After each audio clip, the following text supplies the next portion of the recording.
एक जादुई जंगल की गहराई में लिली नाम की एक मुतजस्सिस नौजवान लड़की रहती थी।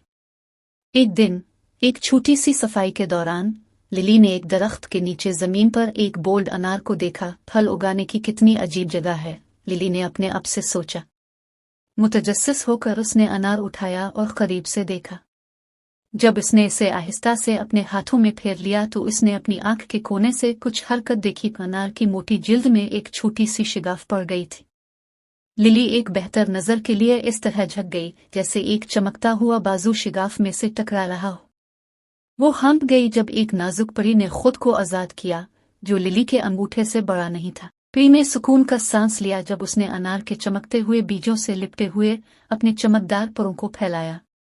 मुझे आजाद करने का शुक्रिया बच्चे, उसने लिली से मुस्कुराते हुए कहा। मैं बारिश से अनार में पनाह ले रहा था जब वो मेरे साथ जमीन पर गिरा। लिली हैरत से देखती रही जब परी ने अपने परों को खोलकर आखिरी चंद बीजों को झाड़ दिया। मेरा नाम ऑस्ट्रा है, परी ने अपना तारुफ कराया। इस दिन से जब भी लिली जंगल की सफाई का दौरा करती, इसकी नई दोस्त ऑस्ट्रा दरख्तों के दरमियान जादुई कहानियां और मुहिम जोई का इश्तिराक करने के लिए उभरती।